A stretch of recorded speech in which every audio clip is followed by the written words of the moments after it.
Hello, everyone. You're watching the Lowellian. My name is Tegan. I'll be your community host, and joining us today is Elizabeth Pellerito to discuss disability justice and how it manifests politically and socially. Thank you for joining the show. Thank you so much for having me, Tegan. I'm really excited to be here. Yeah, hi. Okay, to start off, would you mind telling our audience a little bit about yourself? Yes. So my name is Elizabeth. I use she and her pronouns. I am a labor educator at UMass Lowell, which means that in addition to teaching labor studies courses, I also teach workshops for workers, union members, worker centers, other kinds of economic justice organizations, but all different types of workers, anybody who is a paid or unpaid worker, knowing your rights in the workplace, organizing tactics, all of the things related to work. And so I also am a weaver. I have a weaving studio in Lawrence, and I have a disability. I have chronic illness related to autoimmune disease. And anxiety. I have a few. Throw anxiety in there. Well, you sound informed and involved, and so I'm really glad we have you on the show today. To start off, let's define some terminology. Would you mind helping us frame disability justice and define what we mean by that? And I remember from an earlier conversation, you used the phrase or word CRIP. Tell us what that means and why that's important. Yeah, absolutely. So I think we'll come back to this a little later, but first I want to start by saying none of these are ideas that I came up with myself. I've learned them from other folks who are in the movement, and I'm happy to kind of talk about some of those resources at the end today. But when we talk about disability justice, we're thinking about a movement that comes out of the disability rights movement that is really about thinking about how we reframe disability in public conversation, in public policies, in public infrastructure, but that we think about it not just as we're going to change this law to allow ramps and curb cuts, which are really important, but also we're going to fight for justice more broadly. And so in the disability justice movement, it is explicitly a movement that is anti-capitalist. So it recognizes the harm that our systems of capitalism do, particularly to people with disabilities, but more broadly to folks who are not yet disabled. It centers people who are multiply marginalized, so people who are living in poverty, people who are Black and Brown, people who are queer and trans. So recognizing that folks who are multiply marginalized should be leading the way in our movements. And so really centering those voices and learning from those folks. And yeah, so basically kind of imagining a new world from the bottom up that is built to include everybody. I think that's like a really broad definition. And when we use the word CRIP, it's kind of a way of reclaiming an identity with pride.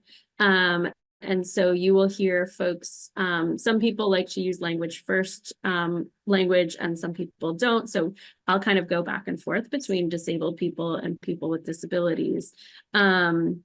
But a lot of us will kind of claim that identity as, oh, like I'm CRIP, or you might hear someone talk about, I'm on CRIP time, which means that I'm moving at the speed that lets everybody who's in this group come along and participate, even if it means that we have to take some extra time at the beginning to make sure everybody's comfortable in the space. So it really is a kind of a pride marker.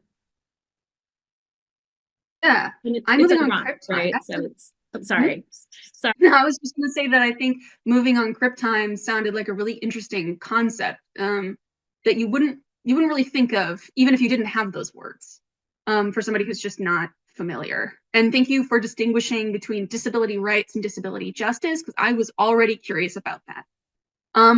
to move on, I'd ask, you know, how do communities form in spite of societal pressures such as isolation or othering or invisibility? I think you started to, get around that with some of the things that you were laying the groundwork for in your wonderful response. I was wondering if you couldn't dig in more on those social or societal pressures.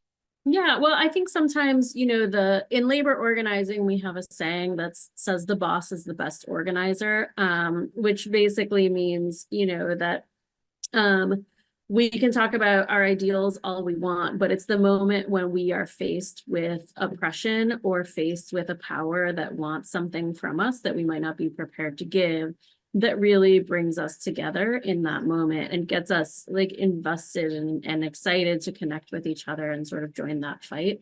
And I certainly think the same thing happens with disability communities. The pandemic was such an interesting moment because we saw for the first time folks, there was a different model of accessibility, right? So all of a sudden, everything was on Zoom. We're on Zoom today, right? People are able to join in community conversations, whether or not they can be physically present.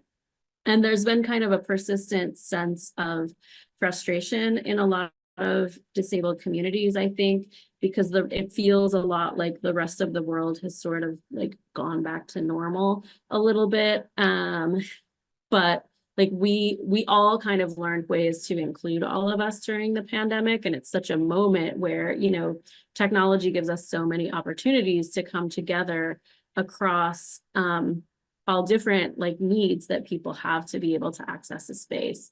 And so I think kind of a sense of shared frustration is a huge piece of being able to kind of organize together. I think having a shared vision, having shared spaces where folks can come together and really discuss like, here are the things that I need to feel like I can be part of a community, and here's what I feel like I'm not getting. And so finding ways to connect outside of that isolation and support one another, like emotionally, physically, all of the ways that we support each other, I think is kind of one of the key ways that people, like, it's what brings people coming to these shared spaces, if that makes sense. Yeah, it does. I mean, I hear themes of like, revolutionary shifts, and a word that came to mind was catalyst. Would you say that there were a lot of things that catalyzed some of these changes? Yes and no. So I think that in some senses, this has sort of always been there. And there's been a new kind of visibility to it among the not yet disabled public since the beginning of the pandemic.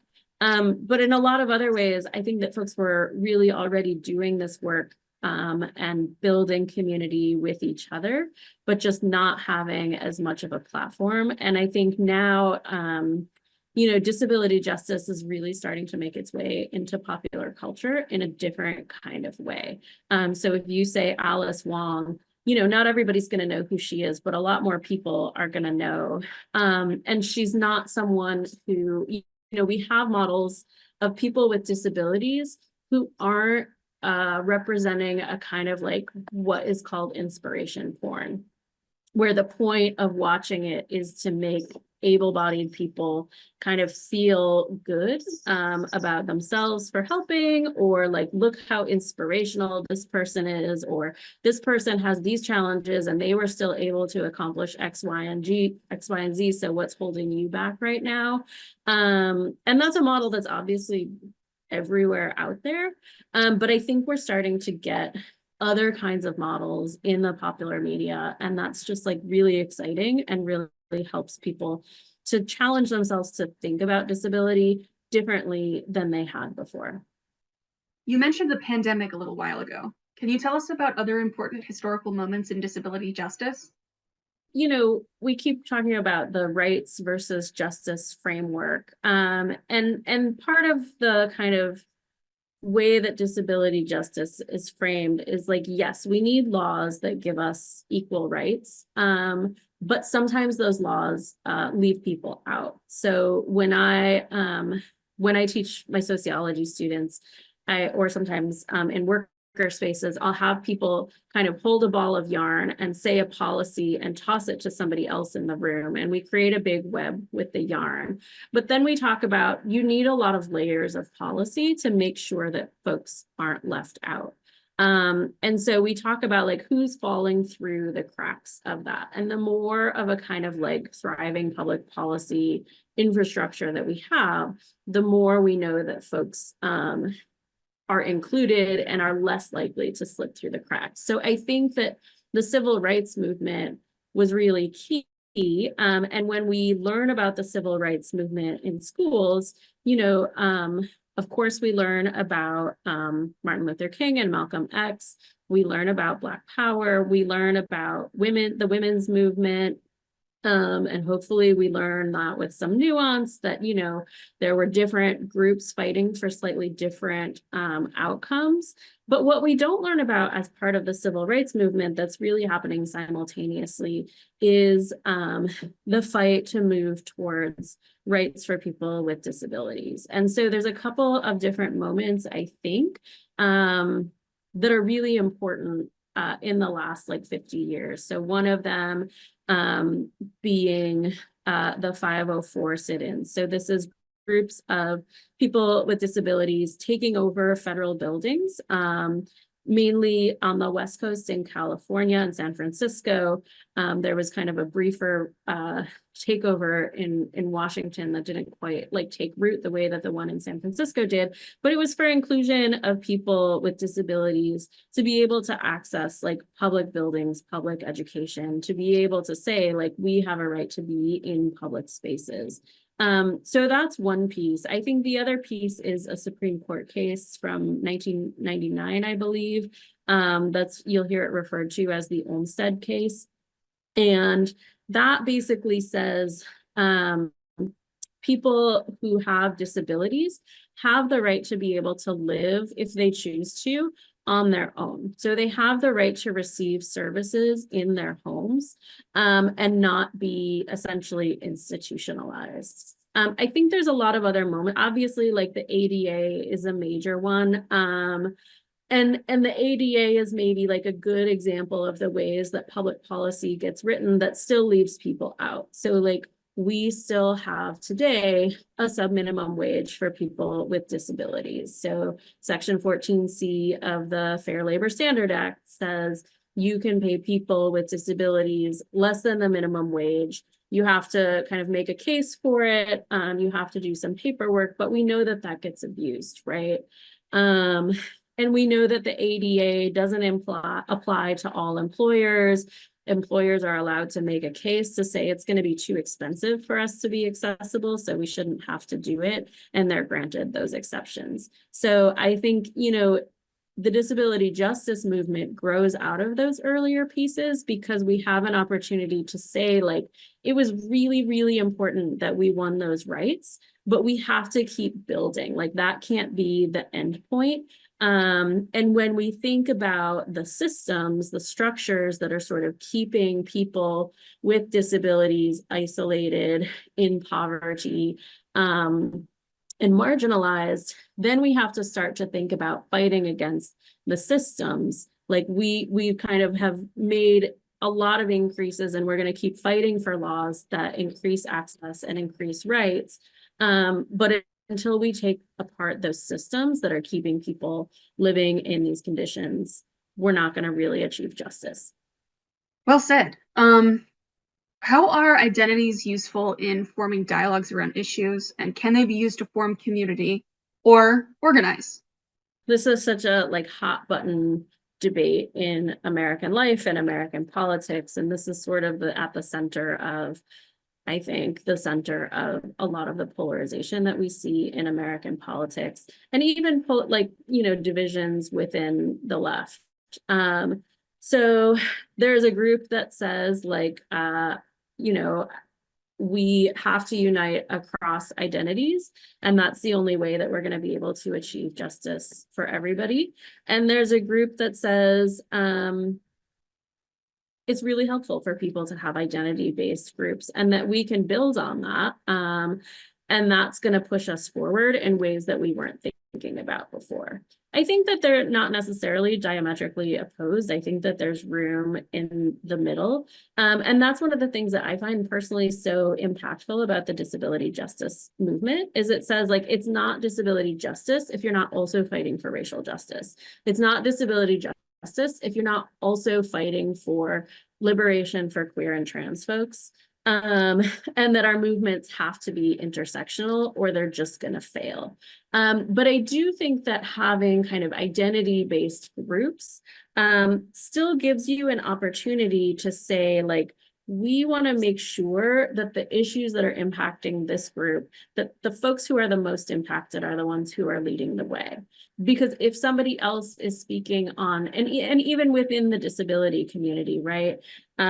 There's sort of a saying that like, if you know one person with a disability, and there's different versions of this saying, like, if you know one blind person, you know one blind person, right? There's so many ways that every single disability manifests differently. And so it's really difficult to draw one set of kind of conclusions about what it looks like or what it doesn't. Sometimes working with organizations, they'll say like, can you just give me a checklist of how to be accessible? I'm like, well, no, I can't, because you actually have to talk to people. And that I think is where the power of organizing is, right? Like when you talk to people, you learn about what their challenges are, and you can start by comparing experiences with each other, learning about what the root causes of those challenges are. And then you can start thinking about how to move to action and how different groups can maybe be leading the way on different issues, but have that kind of perspective that is like, we're the ones experiencing this.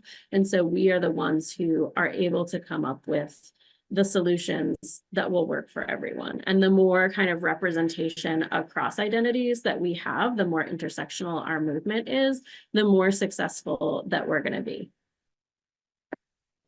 Yes, it sounds like organizing, not just as an individual, but across people, because this is a big operation, clearly from what you're saying, is complicated. And it takes quite a lot of thought. So with that in mind, I'd like to ask, being marginalized is inherently a vulnerable position, and advocating for oneself and organizing can be uncomfortable or even at times dangerous. How does someone approach organizing with that risk in mind? Right. So I think this is where, you know, the labor movement, the civil rights movement are our best teachers. We know that when it's one of us going up against some kind of oppressive power, whether it be a boss or a harasser or a developer or whoever else, one of us is not going to be very powerful. And that the more of us come together and say, like, this is an issue that is affecting lots of people and that lots of people care about, then we're going to be not only more effective because we're going to have kind of the weight of more moral authority with us, but we're also going to be safer. And we're going to find ways to keep each other protected and keep each other safe in those spaces. And that can be really literal, unfortunately. And it can also be sort of emotional, that we are finding ways to make sure that everyone in our organizing spaces is able to kind of participate fully. And it's really, really hard work. I'm not going to say that I'm an expert in it, because every time I organize something new, I feel like I find new ways to mess that up. And that's very common. But kind of like keeping those lines of communication open. And for me, thinking about like, what are the shared values that we have, and what is the future that we want to see? So I'm a huge fan of like collective dreaming and collective visioning, to say like, let's take a minute to remind ourselves of what we're fighting for here and what that will look like when we finally reach, like, build the society that we want to build. I think we don't give ourselves a lot of opportunities to do that in social justice spaces. Like, the emphasis is on like, let's keep fighting, keep fighting, keep fighting.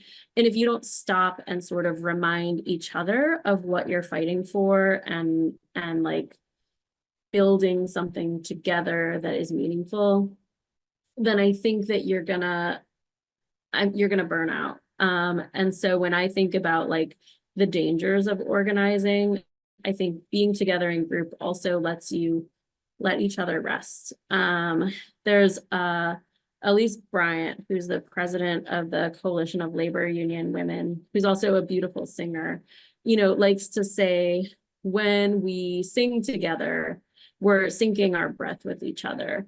And that's a really beautiful thing. And it means that when we are singing together, it also means that one of us can take a break, because everybody's voices are sort of carrying through, and then they can join back in when they're ready and somebody else takes a break. And so I think about organizing that way. We can't all be in the streets. We can't all be on the front line. Some of us are going to be, like writing policy. Some of us are going to be sending emails and creating social media posts. Some of us are going to be maybe like blocking the streets, but not everybody's able to do that. And so finding ways where everybody fits in. And I know that was also kind of to go back to the pandemic piece.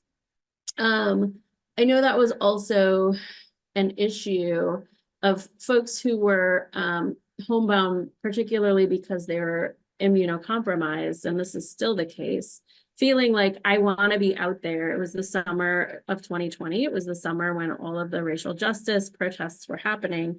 I really want to be out there, but it's not safe for me because we don't have a vaccine.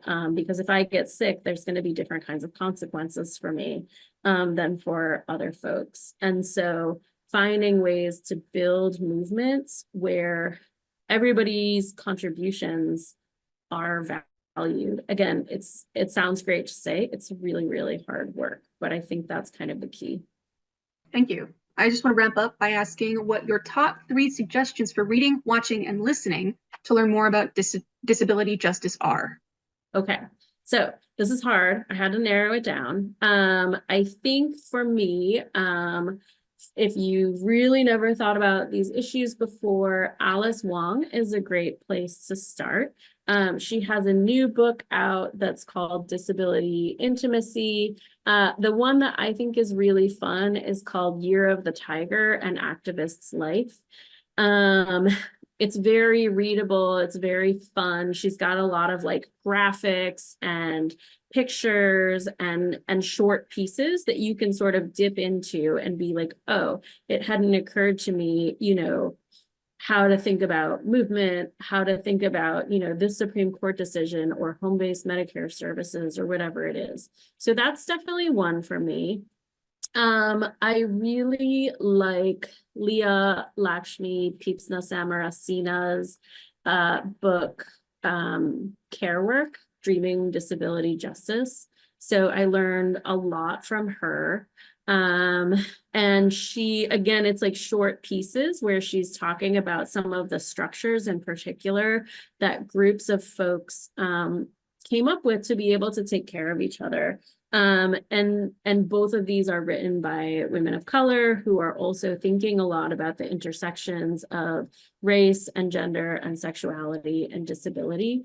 So really intersectional. I'm gonna give you 4.